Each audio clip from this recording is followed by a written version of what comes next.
another exciting edition of Midwest Reviews. I'm one of your co-hosts, Cameron Hoppus, and this is your other co-host, Kellen Kincaid.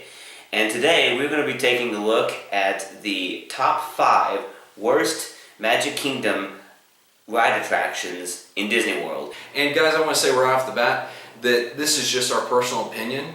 It's not necessarily yours. So if you disagree with us, that's perfectly fine. Or perhaps you agree with us and maybe have these in a different order that we're going to go through.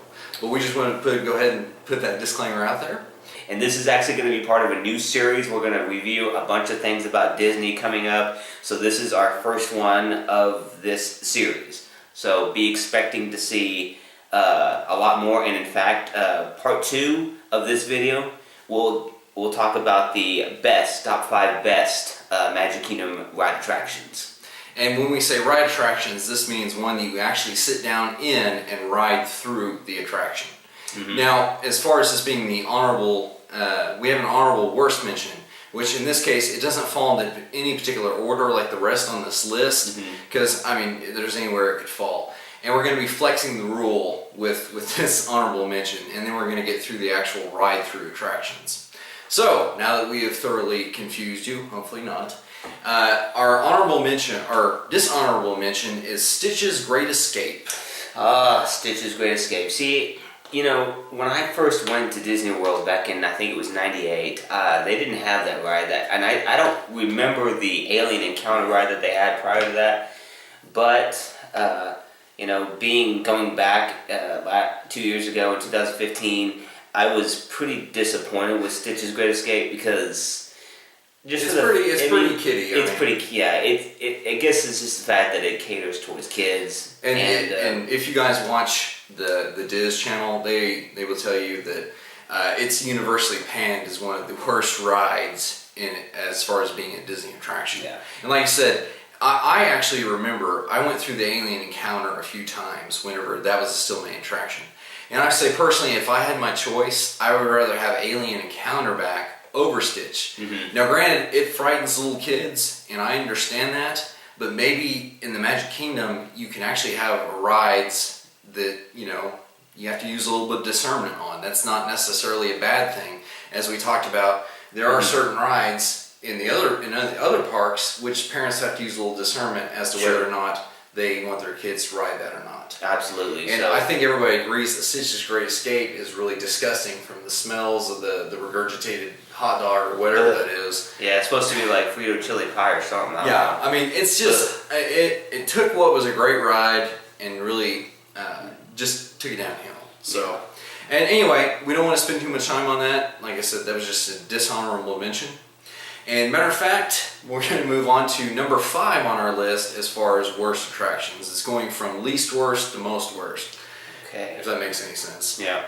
So it's going to be the Astro Orbiter. Yeah, Astro Orbiter. So basically, if you don't know what the Astro Orbiter is, it's a ride that sits on top of the People Mover. And so, in a sense, it's basically like Dumbo in space. Instead of riding on Dumbo's back, you're riding in rockets. Yeah, and you're basically doing the same exact thing. There's nothing original there, and you're just, you know, the things are moving up and down, and it's not fast at all. It's Dumbo or the Magic Carpet ride, just themed with rockets, and essentially on top of the deal where the People Mover comes through that building. So it's not that great, and plus you got to keep in mind in Florida in the summertime, that's going to be not the best ride to go on, especially, you know, whenever it gets over 100 degrees, you know. You're going to be closer to the sun at that point, so. But anyway, yeah, so I mean, basically, I get the appeal of it because little kids, that may be the thing they want to do. But for me as an adult, I'm going to pass on that. So, I would too. I mean, we didn't even go on it the last time I was there, so... I mean, I'm not... And our last trip was in 2015, so it's been a couple years. Yeah. But the Astro Orbiter is still there. Yeah. And it's been there for a long time, since I was a kid. And I'm not disappointed at all that we didn't get to ride it. I mean, honestly, I was not disappointed in it. So anybody that sees this video, if you go there, take our word for it, if you have little kids, you're better going with the classic Dumbo ride. Yeah. Unless the line is absurdly long, and then maybe it's okay to do Well, this. and, But I and mean, the thing unless your kid too, unless your kid likes heights, if your kid wants Yeah, to, that's the scare factor of being really high up. So I mean, it's not like it's not one of those rides where it's there's an age appropriate. It's so. But I mean, overall, if you missed it altogether, you're not going to be really missing anything. No. I mean, this is the worst. It made the worst list for a reason. Yeah. So, alrighty, next on the list is I've seen a couple channels that review this one, and they've said, what is the deal with the Tomorrowland Speedway? It doesn't belong in Futureland, and I'm going to jump to its defense. I've never done it. Let me just explain. Was back in the 50s when the Speedway originated in Disneyland, the highway system was not like it is today. Matter of fact, I don't think it even existed, anywhere close. And so back then it was a futuristic look at what the roads might be, is from what I understand. So the thing is with that, they just carried it over in the 70s to Disney World. But now I think it's outlived its lifespan. They could use that for another attraction, a small attraction, because I mean overall the land for it is not really absurdly large. Yeah. But I mean there's just something else that could be done with it. Yeah. And hopefully it's not an IP ride. Disney's making a lot of mistakes making rides or redressing rides like Maelstrom to match their IPs.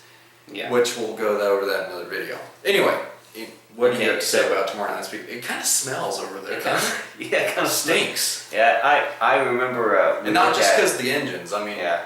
I just remember looking at it and I thought, this seems like one of those rides that like little kids would really enjoy.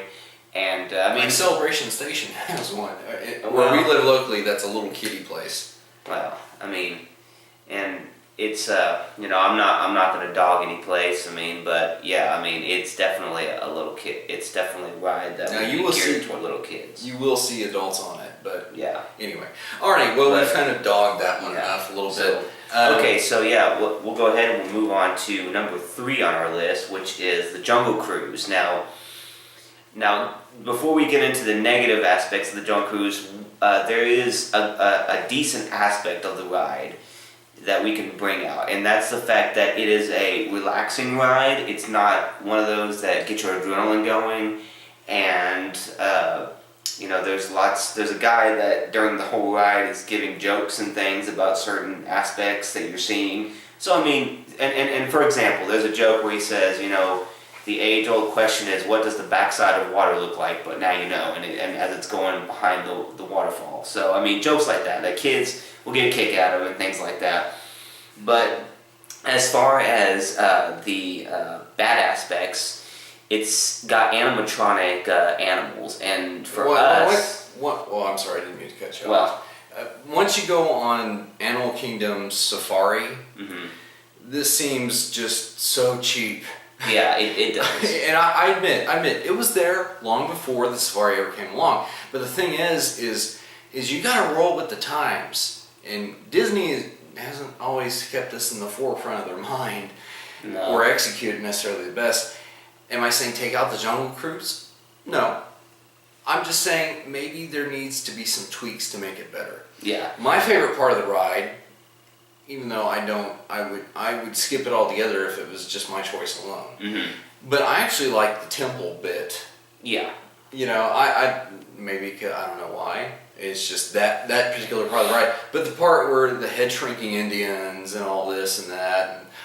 Did you know that when you come across the Indian tribe, there's 3 Indians there, and the first 2 speak gibberish, but the third actually says, "I love disco," because when Disney World opened, one of the deals now in the ride you don't hear that because the skipper is doing his spiel during the part with that person says, "I love disco." I did not know that. It's a little Easter egg, and I didn't, because I've watched behind the scenes tours of the Magic Kingdom, and this was one of the things that they kind of air out why they do that sort of stuff, you know, because it's not the 70s anymore. Disco died many years ago. Yeah.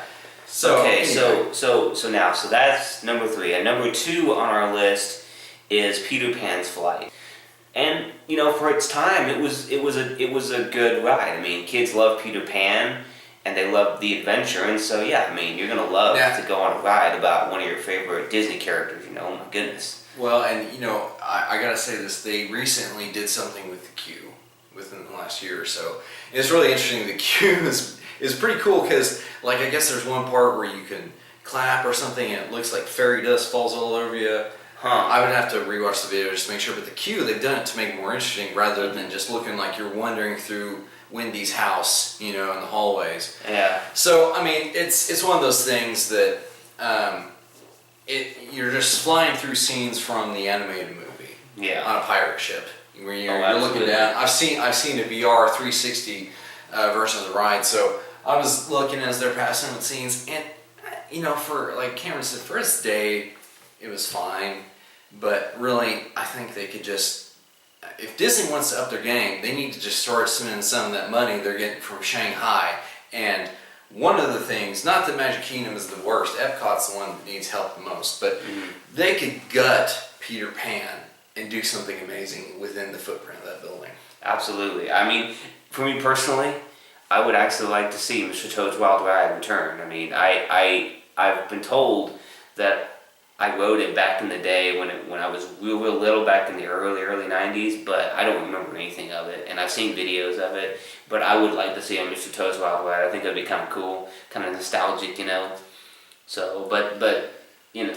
And anyway, so that's our thoughts on number 2. Yeah. For number 1, this was a consensus that we came to on this one because as guys, and I know quite a few women that would agree with this ride.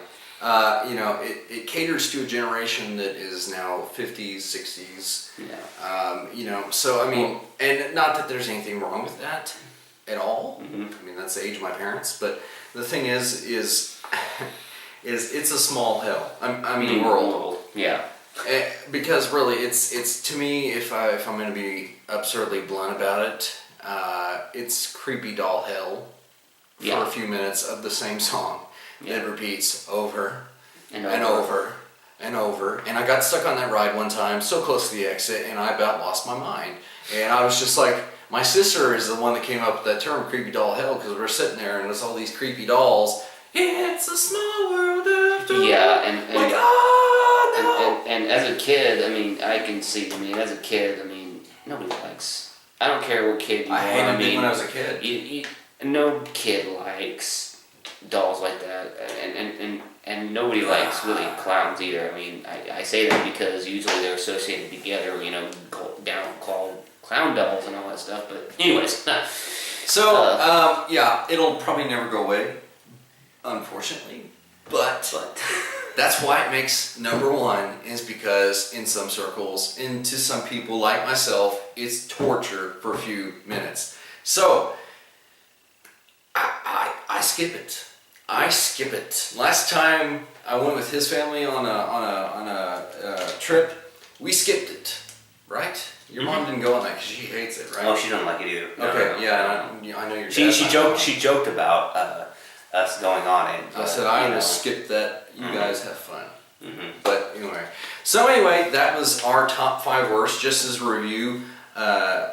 Not knowing where this would fall in, but honorable mention would be Stitch's Greatest. Dishonorable mention would be Stitch's Great Escape. Number 5 is the Astro Orbiter. Number 4 is Tomorrowland Speedway. Number 3 is Jungle Cruise, followed up by Peter Pan's Flight, and then of course number 1, It's a Small World. It's a small hell. Yes. Well, yeah. Anyway, all right. Anyway, so that was our top 5. Like I said, you could skip these and totally be fine. You're not missing anything. Yeah. And so anyway, that's our top 5 worst. And stay tuned for part 2, which will be the top 5 best rides in Walt Disney World. And we'll see you guys in another episode. Yep. Goodbye.